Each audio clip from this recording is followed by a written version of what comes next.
এই জবলে নূর হচ্ছে এই যে সমতল ভূমি থেকে 281 মিটার উঁচু জবলে নূরের চূড়া, যেখানে গারে হেরা রয়েছে, এবং সমুদ্র পৃষ্ঠ থেকে 621 মিটার উঁচুতে এই গারে হেরা অবস্থিত। জবলে নূরের মক্কা থেকে প্রায় 6 থেকে 8 কিলোমিটারের মধ্যে এই গারে হেরা জবলে নূর রয়েছে।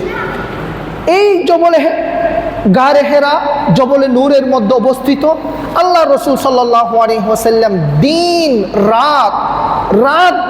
দিনভর কতদিন কত রাত ইবাদত করেছে, তার কোনো হিসাব আমাদের কাছে নাই।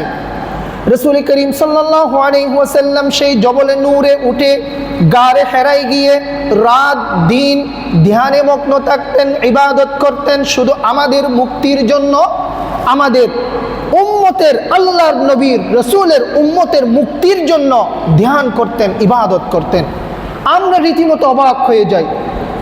এখন আধুনিক যুগ 2025 সাল, আজ থেকে 1500 বছর আগে জবলে নূরের গারে হেরা যেরকম ছিল হুবহু অবিকল এখনো আল্লাহ সুবহানাহু ওয়া তাআলার কুদরতে ঠিক তেমনি গারে হেরা রয়েছে। আল্লাহ সুবহানাহু ওয়া তাআলা আমাকে নিজ চোখে দেখার তৌফিক দান করেছেন, আলহামদুলিল্লাহ।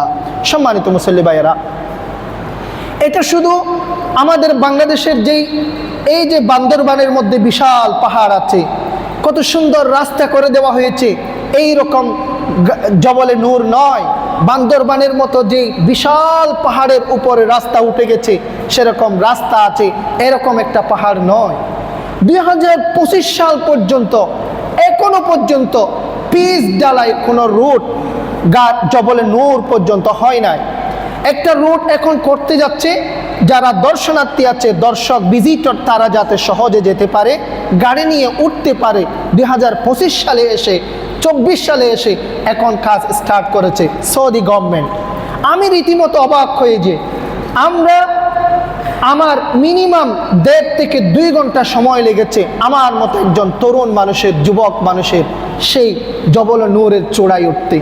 কতবার যে বিশ্রাম নিতে হয়েছে 2 ঘন্টার মধ্যে, কতবার যে পানি খেতে হয়েছে, পান করতে হয়েছে। এই যে বরফের ফিল্টার করা বরফের যে ফ্রিজ আপ পানি আমাকে কতবার খেতে হয়েছে আমার মনে নাই। এত কষ্ট করে জবলে নূরে উঠে গারে হেরায় গিয়ে 2 রাকাত নামাজ পড়েছি, আলহামদুলিল্লাহ। সম্মানিত মুসল্লি ভাইয়েরা, আজ থেকে 1500 বছর আগে সেই জবলে নূর গারে হেরার অবস্থা কি রকম ছিল এটা আপনারা আজ করতে পারবেন।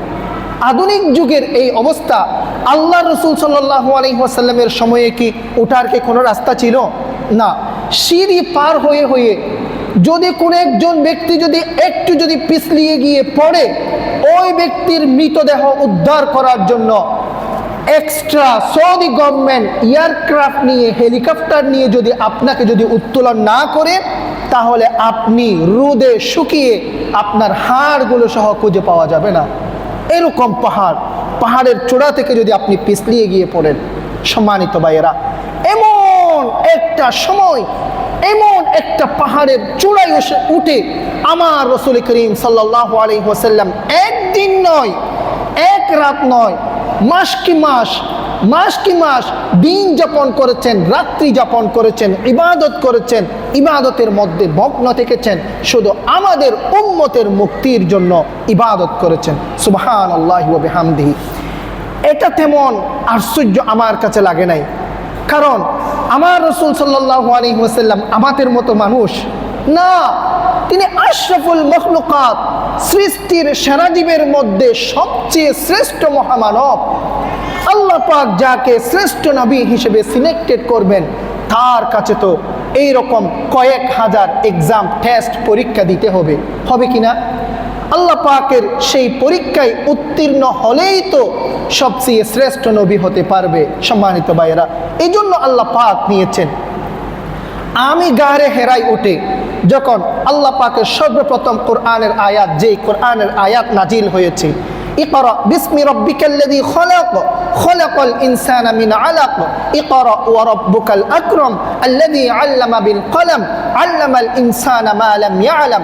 যখন এই সূরা আলাক তিলাওয়াত করেছিলাম, তিলাওয়াত করে যখন দোয়া করেছিলাম, সর্বপ্রথম আমি রাসূলের পরে সর্বপ্রথম আমার কলবের মধ্যে, অন্তরের মধ্যে দোয়া এসেছে একমাত্র আমাদের মা খদিজাতুল কুবরা রাদিয়াল্লাহু তাআলা আনহার জন্য। কার জন্য? খদিজাতুল কুবরা রাদিয়াল্লাহু তাআলা আনহার জন্য।